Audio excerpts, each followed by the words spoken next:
നമുക്ക് ഓണം ഓർമ്മകളിൽ നിന്ന് തുടങ്ങാം അല്ലേ? ഓണം എന്ന് പറയുന്നത് ഞങ്ങൾ നാട്ടിൽ പോവും. ഞങ്ങളുടെ പത്തനംതിട്ടയോ അല്ലെങ്കിൽ എലന്തൂരോ അല്ലെങ്കിൽ എൻ്റെ അമ്മാവന്മാരുടെ കൂടെയോ ഒക്കെ പോകുമായിരുന്നു. ആ സമയത്ത് ആ ഒരു സമയം എന്ന് പറയുന്നത് നമുക്ക് വളരെ വിലപ്പെട്ട സമയമാണ്. അതിനുവേണ്ടി വെയിറ്റ് ചെയ്യും. ഓണത്തിന് സ്കൂൾ അടയ്ക്കുന്ന സമയം കൂടുതലും അപ്പോൾ ഞാൻ നാട്ടിൻ പുറത്തുങ്ങളിലായിരുന്നു ഓണം. അപ്പോൾ അച്ഛനുമായിട്ട് അധികം ഓണം ചിലപ്പോൾ അച്ഛൻ വന്നു കഴിഞ്ഞാൽ 2-3 ദിവസം കഴിഞ്ഞ് തിരിച്ചു പോകും.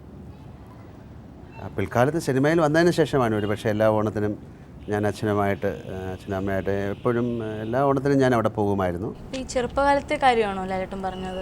നമ്മുടെ പത്തനംതിട്ടയിൽ പോയി അത് കഴിഞ്ഞ് സിനിമയിൽ വന്ന് ഞാൻ ഏതാണ്ട് 17 വയസ്സിൽ സിനിമയിൽ വന്ന ആളാണ്. അത് കഴിഞ്ഞിട്ടൊന്നും പോകാൻ പറ്റിയിട്ടില്ല. പിന്നെ സിനിമയിലായിട്ടുള്ള ആൾക്കാരുമായിട്ടുള്ള ഓണമാണ്. പക്ഷേ എന്നാലും തിരുവോണ സമയങ്ങളിൽ വളരെ അപൂർവമായിട്ടേ ഞാൻ മാറി നിന്നിട്ടുള്ളൂ വീട്ടിൽ നിന്ന്. ഓണം പഞ്ചേന്ദ്രിയങ്ങളുടെ ആഘോഷമാണ്. ഇന്നത്തെ കുട്ടികൾക്ക് ഓണം ഒരു ആഘോഷമല്ല, എല്ലാം റെഡിമെയ്ഡാണ്. സദ്യകളും കളികളും എല്ലാം. നമ്മുടെ ഇപ്പോഴത്തെ കുട്ടികളോട് ലാലേട്ടൻ എന്താണ് പറയാനുള്ളത്? ലാലേട്ടൻ്റെ ചെറുപ്പത്തിൽ ഒരുപാട് അവരെ കുറ്റം പറഞ്ഞിട്ട് കാര്യമില്ല. അവർ ആ രീതിയിൽ എൻജോയ് ചെയ്യുന്നു. നമുക്ക് അതിനുള്ള സാഹചര്യം ഉണ്ടായി ഇല്ലേ? ഇപ്പോൾ എനിക്ക് പൂക്കൾ പറിക്കാൻ പറ്റി, അല്ലെങ്കിൽ എനിക്ക് മരത്തിൽ കയറാൻ പറ്റി. ഇതൊന്നും ഈ കുട്ടികൾ അനുഭവിക്കുന്നില്ല എന്ന് പറയുന്നതിൽ കാര്യമില്ല. അവർ ഒരു പക്ഷേ കമ്പ്യൂട്ടറിലും അല്ലെങ്കിൽ വേറൊരു സൈബർ ഇതെടുത്തോ അല്ലെങ്കിൽ ഇങ്ങനെയുള്ള റെഡിമെയ്ഡ് കാര്യങ്ങളിലും അവരും എൻജോയ് ചെയ്യുന്നുണ്ട്. അപ്പം അവരുമായി നമുക്കൊരിക്കലും നമ്മുടെ പഴയ കാര്യമാണ് ഏറ്റവും നല്ലതെന്നും ഞങ്ങൾ അനുഭവിച്ച ഒരു ചൈൽഡ്ഹുഡാണ് ഏറ്റവും നല്ലതെന്നൊന്നും പറയാൻ പറ്റില്ല.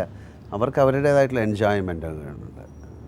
ഓണമെന്ന് പറയുന്ന എല്ലാം ഈ ഫെസ്റ്റിവലെല്ലാം ഈ കൃഷിയും കാര്യങ്ങളുമായിട്ടൊക്കെ ബന്ധപ്പെട്ട് കിടക്കുന്നതാണ്. അപ്പോൾ അത് കേരളത്തിൻ്റെ ഒരു ദേശീയോത്സവം എന്ന് പറയുന്ന ഒരു ഇതിലേക്ക് മാറുന്ന സമയത്ത് കുട്ടികൾക്ക് അതിൽ വേണ്ടി പ്രത്യേകമായിട്ടുള്ള കാര്യങ്ങളൊന്നും എനിക്ക് പറയാൻ പറ്റില്ല. കാര്യം നമ്മുടെ ടോട്ടൽ കോൺസെപ്റ്റ് ഓഫ് ലൈഫ് മാറി അല്ലേ? വളരെ ഫാസ്റ്റായി ജീവിതം എന്ന് പറയുന്നത്.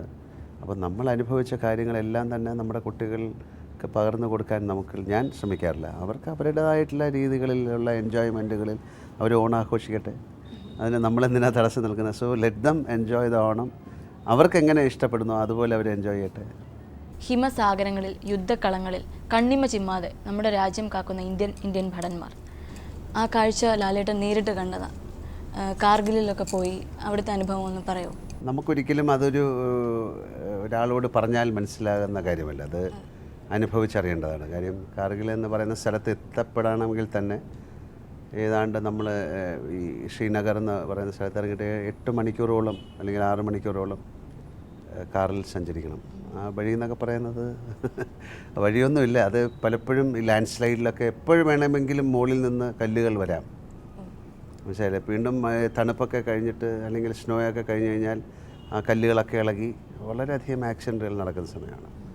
ഞാൻ പോയ സമയത്ത് ഈ അമർനാഥ് തുറക്കുന്ന സമയമായിരുന്നു. അപ്പം വളരെ വലിയ കോൺവോയ്കളാണ് ആർമിയുടെ ഉണ്ടാകും. അല്ലെങ്കിൽ അമർനാഥിലേക്ക് പോകുന്ന വഴികളിൽ തിരക്കെന്ന് പറയുന്നത് 8, 10, 11 മണിക്കൂർ എടുക്കും നമ്മൾ ഈ സ്ഥലത്തെത്താൻ. പിന്നെ ഈ സ്ഥലമെന്ന് പറയുന്ന ഹയസ്റ്റ് ഒരു ബാറ്റിൽ ഫീൽഡ് ഇൻ ദ വേൾഡാണ്. അതുപോലെ തണുപ്പെന്നൊക്കെ പറയുന്നത് -65 വരെ വരാം. ലോകത്തിലെ 2ാമത്തെ തണുപ്പുള്ള സ്ഥലമാണ് ഈ മനുഷ്യർ താമസിക്കുന്നത്. അപ്പോൾ അവിടെ നമ്മുടെ ആൾക്കാർ വളരെയധികം മലയാളികളുണ്ട്. 120 ദിവസം അല്ലെങ്കിൽ 130 ദിവസമൊക്കെ ഐസൊലേറ്റഡ് ആയിട്ട് മലയുടെ മുകളിൽ ഇത്രയും ദിവസത്തെ ഭക്ഷണവും കാര്യങ്ങളൊക്കെ ആയിട്ട് 2, 3, 4 പേര് ചേർന്ന ടീം.